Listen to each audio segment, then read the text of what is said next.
I guess, we've been selling multi-coated lenses, or I've been selling multi-coated lenses for over 30 years. And every so many years, you get a company coming along and saying, oh, we've got the bee's knees, we've got this new coating, it's great, it's better than the old one. And I must admit, over those 30 years, those changes have been subtle, to say the Mhm. least, Mhm. between different editions of a multi-coat. They're saying they're getting better. Are they better? They're not. There's good science behind it, but you don't always see a great impact from that. And what we do see is if we've got a lens which has had a good history of a good multi-coat, like a company, a good example of that might be Hoya. The Hoya coatings are good. They were good 30 years ago. They were stable 30 years ago. They're still good now. And I've had a look at some lenses from Rodenstock, and Rodenstock are the lenses that I'm wearing currently. And Rodenstock have got a coating that I would say is an exponential change. They've got a layer extra clean coating, which is hydrophobic. It's really hard to wet. It's really hard to get oil on it. It's really hard to get a fingerprint on it. It's very easy to clean. And if you think about super hydrophobic coatings, they form anything that touches them forms a very tight ball with a very small footprint on the lens, whereas a low surface tension forms a blob with a large footprint on the lens. So if you're getting a lens that's super hydrophobic, then nothing settles on the lens. It all forms a bead on top of the lens, and when you wipe it, it gets absorbed into the cloth and it doesn't smudge. Because the biggest problem that we have and the biggest complaint we get with multi-coats is people saying these things are always dirty. I'm always cleaning them. They're never clean. Whereas if you get a coating like these ones, these lenses are always clean. I have trouble getting them dirty. They're easy to clean. Mhm. And that is an exponential difference between the two. So when we have patients come in that might have had a different coating on one of ours that they're unhappy with, or they're saying they're coming with that complaint, they're horrible. I don't want that coating. I often say to them, look, let's give you a coating, this new generation coating. If you have any trouble with it, come back and I'll change it for nothing. But I think you'll be surprised at how much different it is. And when we ring those patients and check on them, they're saying, "Wow, this coating's amazing. This is much better than. There's no comparison to my old lenses." So, and I think that's the difference. If you have a lens that's well engineered, have a lens that's well created and well coated onto lenses and matched to the material underneath, we have lenses that coatings that are very stable, that are hard to scratch and hard to get dirty, and I think that's great. In saying that, there are certain occupations that I would not give a multi-coat lens to. Mhm. For example, plasterers. Plasterers work with dust all the time, even if they say they're using, dust-free systems and vacuum systems. Anyone that's married to a plasterer would know their clothes are full of plaster dust, and if their clothes are full of plaster dust, then their glasses are covered in it. If their glasses are covered in it and they go to wipe it with their shirt that's also covered in plaster dust, it will cut through almost any sort of technology that you can possibly put on a lens. Yeah. So for those patients, I would have a work pair, which would be rough and tough with a hard coat, which is hard to scratch, no extra coatings, no nothing like that. And then they would have a nice multi-coated pair for home. Mm. And Look, the look, way and the way I talk about that is yep, like you have a uniform. You yep. don't wear your uniform out to the pub on a Friday night, or maybe you do, but you wouldn't if you're going out with your wife in theory, and you get changed into something nice to go to the pub. Mm. Why wouldn't you change your glasses when you get home? Right. Yeah. It's all about having an eyewear wardrobe that you can mix and match. Well, it does, and it depends on the cost factor for that as well. Some people that's Mm. not an affordable thing, but then Yeah. you try and give them something that will then go and transition from work to, Yeah. to social, and not have a short lifespan or something of that Mm. sort of nature. Okay, so you mentioned a couple of popular coatings. Are there any coatings which you think personally should be non-negotiable? And I'm thinking in here about things like anti-reflective coatings, anti-polarization coatings. Anything else? I don't think anything's non-negotiable, but if I'm going to sell a coating, my Mm. first choice would be the coating of this is the Layer Extra Clean because it's just fantastic. So what we would do in those circumstances, if price is an issue or something like that, I might take a hit on the coating and do it for a cheaper price, but I'll sell the better coating. If I've got a choice of selling a cruddy coating or a good coating, I'm going to choose the good coating. End of story. Would I recommend a multi-coat to most patients? And the answer is yes. But there are patients that don't want it and don't want to spend the money and don't need it. And we had someone like that today.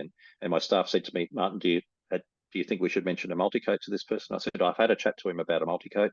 He's not interested. He doesn't need it. He doesn't have it on the current pair. He hasn't had it on the previous pairs. He doesn't see the value.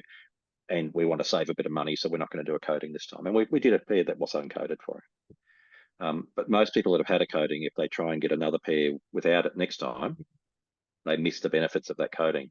I'm here under downlights, and you can see a bit of a blue color on my lenses, which is just a reflection from my laptop screen. That's bouncing off. But I've got no glare in my own eyes from the downlights that are right above me that are going off my shiny dome. And that's what I like about coatings is if I've got my head down at a desk and I've got downlights, then a coating stops me from having glare and reflections in my glasses before I see the screen. So my quality of work is better. And the same though when I'm out and about, if I've got bright sunlight coming from above or from different angles, I don't get reflections of the sun or of my eyelashes in the back of my eyes.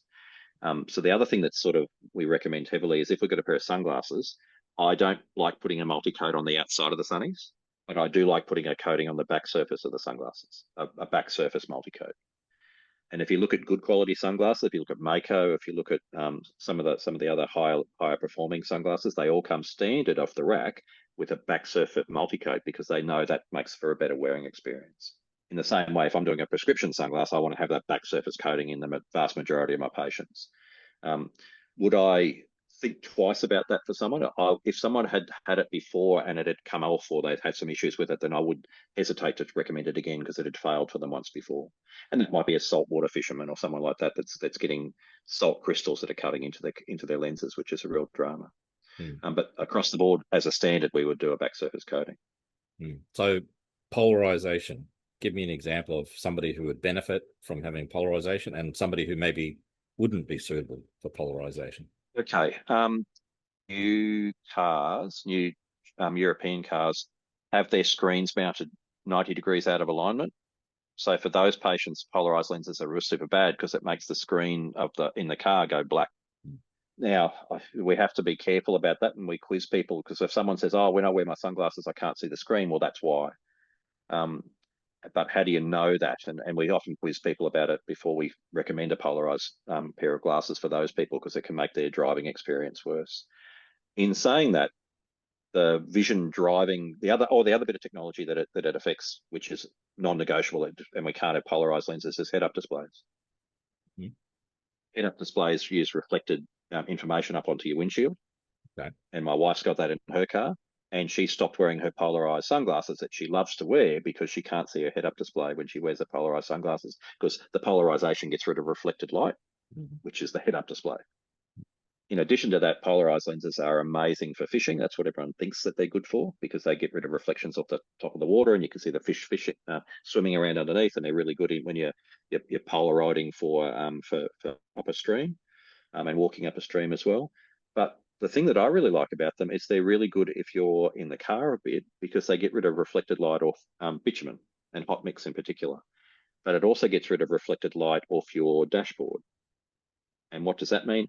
If you've ever been in a car and it's on a bright day, you can often see the vents of your airflow across your dashboard reflected in your windshield.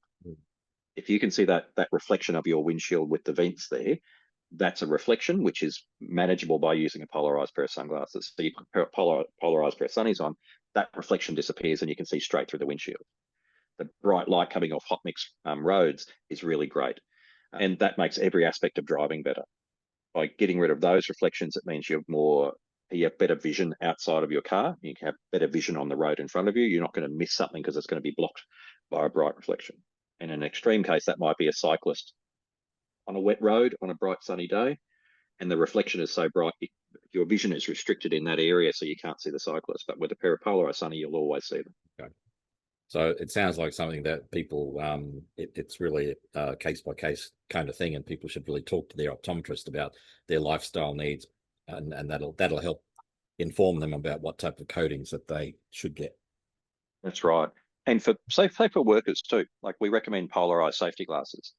And if they're roofers or they're working on large scale cement slabs, then there's a lot of reflected light off the cement slab. There's a massive amount of light off a tin roof. And polarized safety glasses then get rid of all that reflection. And it's much less glare for that person for that work day. And that's a working pair. That's not a social pair to go driving and fishing on a weekend. That's your 7 to 4, 5 days a week sort of pair of glasses as well. So, but I think you're right. If we look at, say, 20, 30 years ago, I was selling probably 50-50 polarized and tinted, and we just have ordinary tinted lenses. Now I would sell maybe 2% tinted and the rest would be polarized. Right. So it's been a big change because polarized lenses are just superior. And if we look at the problems we used to have with polarized lenses, a generation ago, so 20 odd years ago, a thing called delamination, where the polaroid lenses are a sandwich, where they have a lens, they have a piece of Polaroid film and another lens. And with that sandwich, if it's sealed and it's properly done, then those lenses are good for a decade or more. But what used to happen years ago is there used to be delamination, where these would start to splay apart, and they would splay apart around the periphery. So then you'd have a clearing of the tinting. So it'd go clear, and there'd be a halo of clear, which would shrink, and you'd have a diminishing amount of tint in the middle of your lens. And that was something that we used to see in Cairns when I was in the 90s when I was working up there. Is the salt water would get in and form crystals in between the layers, and they'd start to delaminate. So, but we don't see that anymore. The technology's come ahead so far. I think I've seen one delamination in the last 10 years.